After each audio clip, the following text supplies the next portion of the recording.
Los tres actores de la seguridad vial son los conductores, los peatones y los acompañantes o pasajeros. La formación inadecuada generará también interacciones y conductas inadecuadas entre estos actores que pueden generar con facilidad malos hábitos en la conducción. También pueden generar dificultades en procesos empresariales con aseguradoras, mercantiles y penales inclusive. Más del 90% de los hechos de tránsito ocurren por causas humanas, por lo que la fortaleza en esta área que a todos nos ocupa es la formación. Todos los actores deben manejar el tema de la seguridad vial recordando siempre la máxima: el desconocimiento de la ley no exime su cumplimiento. Acompáñanos en este tema de salud pública que no pierde vigencia y que mantiene siempre una salida en cada uno de nosotros.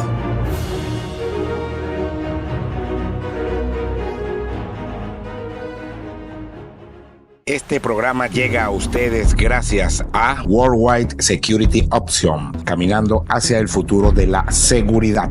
Somos Megadata, conexión dedicada a ti. MHR Consultores, formación y capacitación en seguridad integral. Extintores Balca, tu seguridad es nuestra prioridad. Salvar vidas se basa en el conocimiento.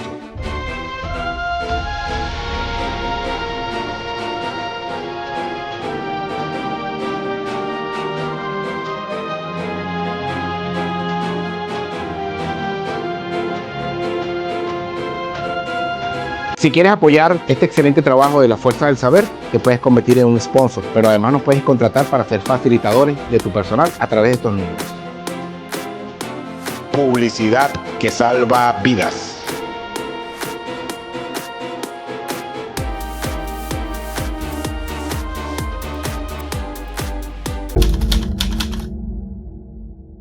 Capítulo 7, la fuerza del saber. Hoy vamos a hablar de un tema que me encanta, me apasiona también dentro del tema de la seguridad integral, que es la seguridad vial. La seguridad vial es tan importante porque es un escenario que involucra varios actores. Es como un ecosistema, ¿no? Dice mi amiga Rosible del Observatorio de Seguridad Vial. Un ecosistema donde convive el que maneja, el que camina, que es el peatón, y el acompañante. Gracias a mi equipo de producción, Jesús Rúa, estamos en la casa de Jesús Malpica, mi gran amigo radioaficionado Lleve 4 FSS, en Chuponal, Naguanagua, Estado Carabobo. Vamos entonces con la fuerza del saber. La Organización Mundial de la Salud antes de la pandemia nos daba una cifra sumamente interesante desde el punto de vista no de alarma, sino de atención y de reflexión. Y era que aproximadamente cada año a nivel mundial fallece 1.3 millones de personas por hechos de tránsito. 1.3 millones de personas, poquito más, poquito menos, es aproximadamente 148 personas cada hora. Es un tema muy alarmante para algunos, preocupante para otros, y todos debemos ocuparnos para solucionar el tema de la seguridad vial. 1.3 millones de personas fallecidas, pero las personas lesionadas eran 50 millones. 50 millones versus 1.3 millones. La cantidad de lesionados, pues, es un número bastante alto que nos debe llamar a la reflexión. Llega la pandemia y hay una pausa. Y esa pausa en la pandemia también benefició a los hospitales dentro de lo que es los temas de atención de emergencias, porque nadie salió. El mejor beneficiado durante ese tiempo de pandemia en el planeta fue la naturaleza en todo su esplendor, las plantas, los animales en general, que recuperaron ciertos espacios, etcétera, ¿no? Entonces, también bajaron las cifras de renglones como el área de seguridad vial. Hoy por hoy nos mantenemos en una cifra importante. Vemos una cantidad frecuente de hechos de tránsito donde hay motorizados involucrados. Venezuela tiene más o menos poco más de 1 millón de motos circulando y va creciendo constantemente este número de vehículos tipo motocicletas nuevas y que, bueno, evidentemente, pues que van de alguna manera incrementando también el riesgo de ocurrencia de hechos de tránsito. El riesgo de ocurrencia de hechos de tránsito, pues va de alguna manera vinculada al tema de la participación de cada escenario, de cada actor de la seguridad vial. Quisiera entonces, Jesús Rúa me dice, gracias al equipo de producción que, bueno, dirige Jesús Rúa, ya tenemos a Darwin Figuera. Darwin Figuera es coautor también conmigo del libro Siniestros Viales, un desastre permanente, y también escribió un libro recientemente súper espectacular que se llama Neuroconducción. Darwin, quisiera que nos comentaras puntualmente y como opening del programa la diferencia entre accidente de tránsito y siniestro vial. ¿Por qué no llamarlo accidente de tránsito si en Venezuela la legislación lo refiere como accidente de tránsito? Hola Jacobo, un gusto saludarte. Accidente, siniestro, realmente son palabras determinantes en esta lucha por la inseguridad vial en nuestro planeta. En el 2004, la Organización de las Naciones Unidas emitió un informe, el cual tituló La seguridad vial no es accidental. Y aquí es importante tomar en cuenta estas dos palabras, accidente y siniestro vial.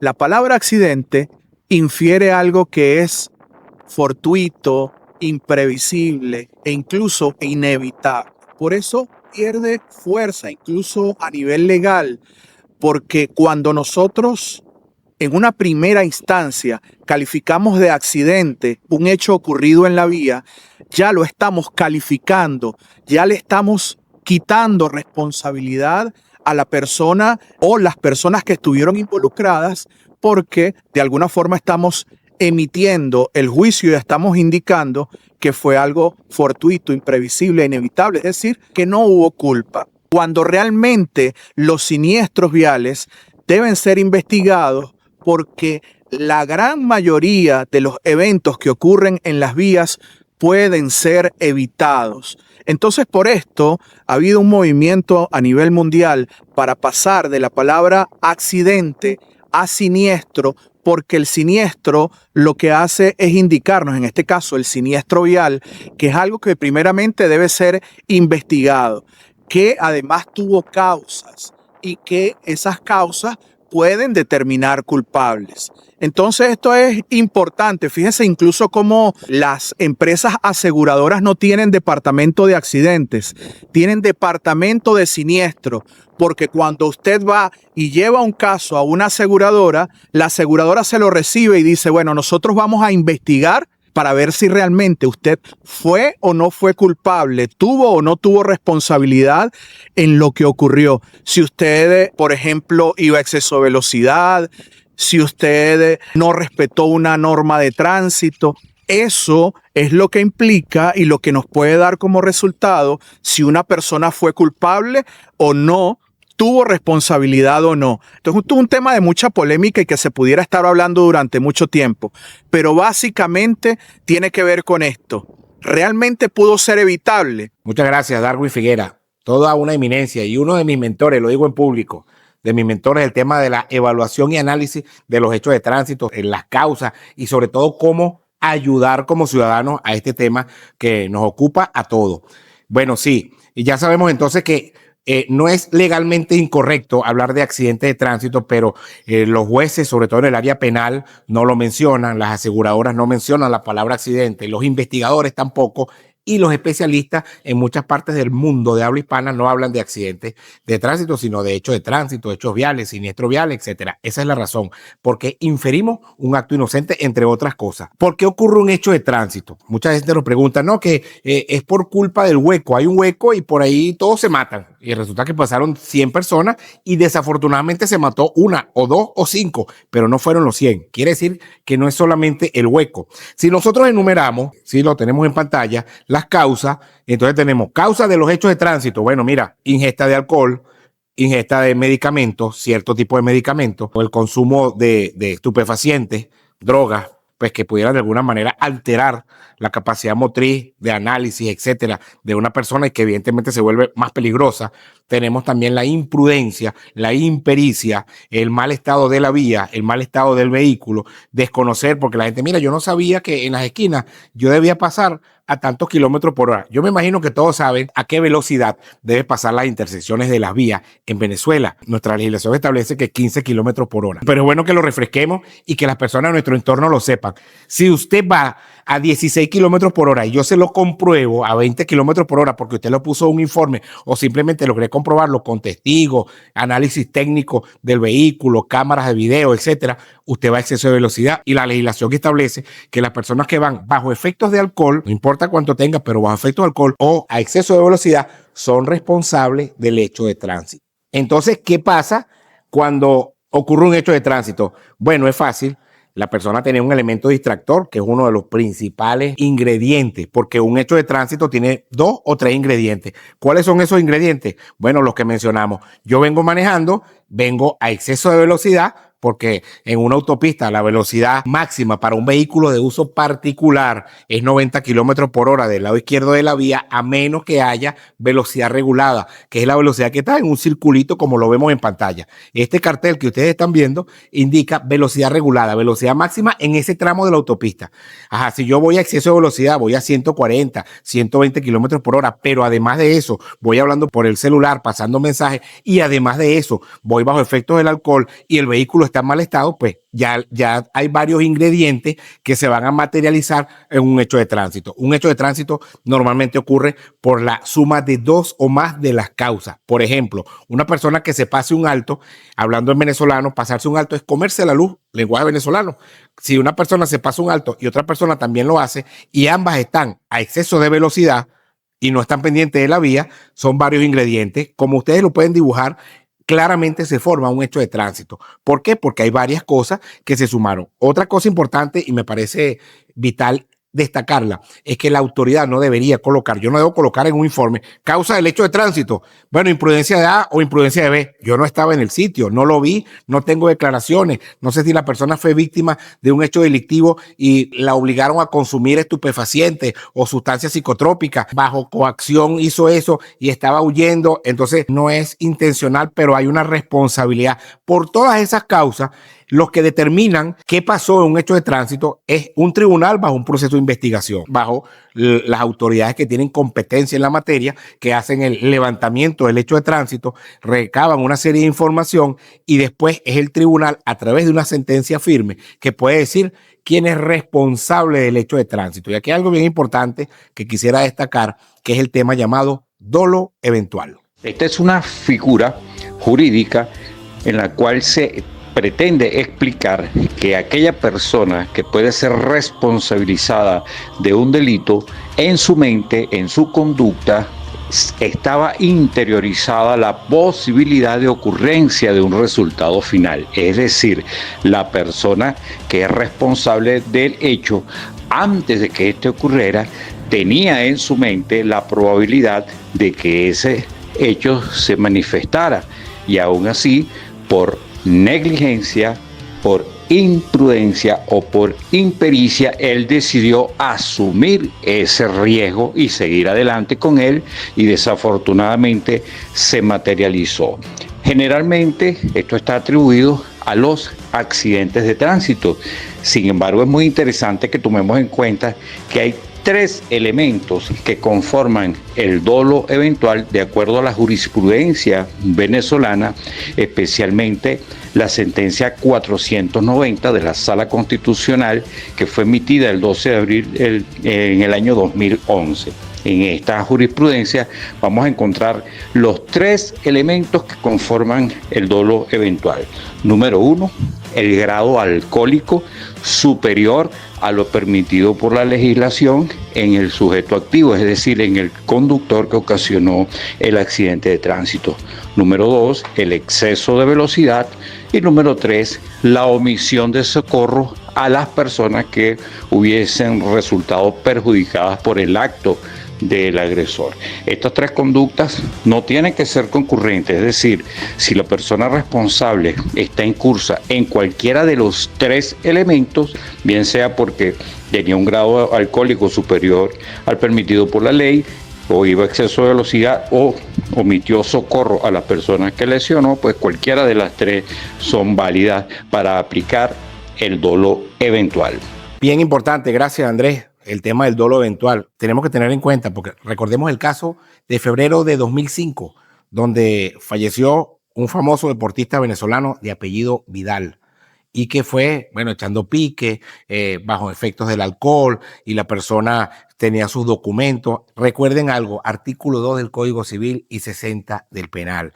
El desconocimiento de la ley no exime su cumplimiento. Si usted tiene licencia y aparece debidamente registrado en el INTT, usted está obligado a conocer todos los aspectos de la ley. No es una excusa decir dos cosas que solemos hacerlo inadecuadamente. Excusa número 1, yo no lo sabía. Excusa número 2, todo el mundo lo hace. No, hay gente que cumple la ley, hay gente que la cumple a cabalidad. ¿Quiénes la cumplen? Le voy a decir quiénes. Las empresas aseguradoras, los órganos de investigación en materia de tránsito terrestre, las empresas privadas. Las empresas privadas muchas veces contratan una serie de expertos para que uno le haga una investigación de un hecho de tránsito, de un conocimiento general en materia de seguridad vial. ¿Usted conoce de seguridad vial? No, porque es que el curso, yo no hice curso, a mí me enseñó mi papá, mi hermano, mi pareja, mi hijo, mi tío, mi sobrino, mi hermano, etcétera. Y lo que no sabe también se hereda. Entonces es importante que actualice los conocimientos y que sepa cuáles son las normas más elementales de la seguridad vial. Por eso es que ahorita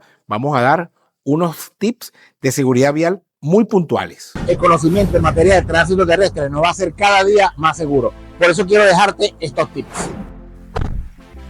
Antes de meter el switch, ponte el cinturón. En intersecciones viales, la velocidad máxima debe ser de 15 kilómetros por hora. En zonas urbanas, la velocidad máxima debe ser de 40 kilómetros por hora. Recuerda tener mucho cuidado con niños en la zona y con animales como perros o gatos. Si eres peatón, debes pasar por el rayado señalado y evita distraerte con el teléfono. En autopistas, la velocidad máxima para vehículos particulares es de 90 kilómetros por hora en el extremo izquierdo de la vía, a menos que exista velocidad regulada. Ocúpate en conocer y practicar la regla de los 3 segundos, que es la recomendación con respecto a la distancia entre vehículos en Venezuela. También en materia de tránsito terrestre, las sociedades avanzan sobre su educación.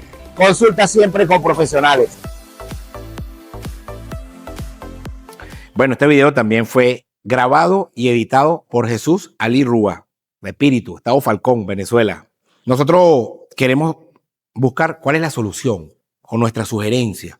Porque ¿cómo hacemos para reducir? Porque entonces los hospitales públicos, nosotros tuvimos una interesante reunión con varios médicos en algunos cursos que estuvimos y que coincidíamos, y las respuestas a la pregunta eran similares siempre. Doctor, una pregunta, ¿usted trabaja en un hospital público? Sí, ¿en qué área? En el área de traumashock. Y si yo tuviera una varita mágica y desaparezco todos los hechos de tránsito en Venezuela por un mes, ¿cómo sería su trabajo? Mi trabajo sería como debe ser. Atendería de vez en cuando un accidente laboral, atendería una caída al mismo nivel en la calle, atendería cosas muy puntuales, pero la ocupación hospitalaria va a reducir más o menos en un 70% sus espacios. Lo que quiere decir que yo no puedo decir, es que yo me compré mi moto, porque los motos son medalla de oro ahorita en cuanto a la ocupación hospitalaria. ¿Por qué? Porque hay mayor cantidad de infracciones en los vehículos, motos, motocicletas. Entonces, bueno, es importante que lo tengamos destacado. No son todos. Hay un grupo bien importante que se está agremiando y disciplinándose con el conocimiento. Generalmente las motos de alta cilindrada no están involucradas en hechos de tránsito. Es muy esporádico como las motos de baja cilindrada, 150 a 250 cc. Entonces, es un tema bien importante, este tema de la ocupación hospitalaria. Yo no puedo comprar, no, ese es mi vehículo y hago lo que yo quiera. Ya va, pero es que cuando tú utilizas un hospital público, estás consumiendo dinero público, dinero de la sociedad. Porque si fuera a una clínica, nosotros hicimos un artículo bien interesante que hablaba de los gastos médicos. ¿Cuántos son los gastos médicos? ¿Cuánto se invierte? Y por eso les presento este video que se llama La inversión que nadie quiere.